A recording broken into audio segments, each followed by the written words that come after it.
Okay, Coach, looking to get back in the win column. You've got Auburn on Sunday. What are the keys to that game? Well, anytime you have Auburn, you got to be able to handle their pressure. They are a turnover-generating machine. They're going to press us. We handle that usually pretty well, unless y'all watched the game last night. We didn't handle it very well last night. So hopefully that's a concern. We got to clean that up. But two teams 5-5, desperate for win number 6. And it should be a fun atmosphere. The way they play, the style, our game down there last year was very entertaining. So hopefully with the Dollar Day and breast cancer awareness and Play for K game and honoring India Lewis and Dollar Day and alumni are going to be back, be a good atmosphere. So what specifically went wrong last night? Be easier to talk about what went right.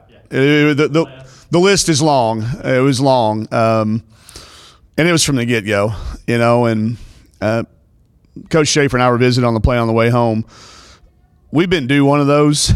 We've all been kind of sitting around waiting for when was it going to happen that we don't play well on a night, and it happened. And it snowballed, and it got out of hand in a hurry. And, for a half, it was as bad as we've been. So nothing was good. We turned it over uncharacteristically 13 times in 32 possessions is not a good formula for us. Had a really hard time guarding them, and they got confident, and they played as equally as poorly as we played. They played as well. So the score got away from us in the second half. We started, we played some different lineups, played some kids that hadn't played as many minutes earlier in the game than normal. They kept playing, and the score got a little bit further out of hand than what maybe the game indicated, but we didn't play well by any stretch of the imagination.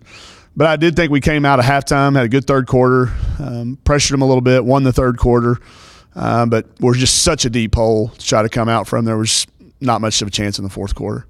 Feel like that, we've talked about this in the past. Your kids have been pretty resilient and able to kind of toss that away and move forward. And so obviously with the league play now, you got to do that quickly here on Sunday. Yeah, I don't know how Coach Morris and the football guys do it, sitting around waiting for a week to play. I mean, unless the kids watched the game last night on the SEC TV network replay, they'll never see 1 second of that film. I told Jeff to erase it from their jump drives. They're going to have to try really, really hard to go back and watch it. We'll learn from it in the off season, but there's no time to learn from it between a Sunday turnaround against Auburn.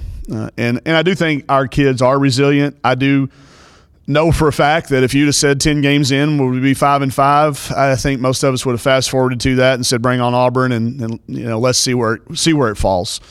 I looking at these scores, I look down, I see 79, 72, 83, 72, 80, 83, 34. It's just an anomaly, I think. We'll find out today. Does IT still making good progress? You think maybe you have her in a week or so? We do. She went through shoot around with us yesterday. She looked really good. She's tentative as anybody would be this close to a surgery, and but she is on pace, and she's as dedicated as she's ever been in the training room. She'll be the first one to tell you that wasn't an area of her strong suits, and she's really become dedicated to that. She wants to get back to play. And I think she sees it. We need her. I think we initially got a little shot of adrenaline for Mal that she played with a lot of confidence of not having to come out, but I think now she's a little bit more fatigued.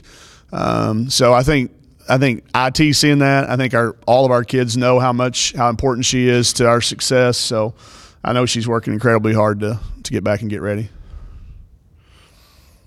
I was just going to ask more questions. Yeah. Auburn. Go. What are they doing well right now?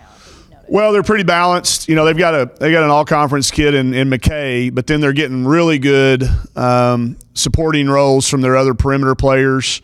And then Unique Thompson presents a unique challenge. Sorry, I had to say it. I was trying my best not to, but she does. She's a versatile.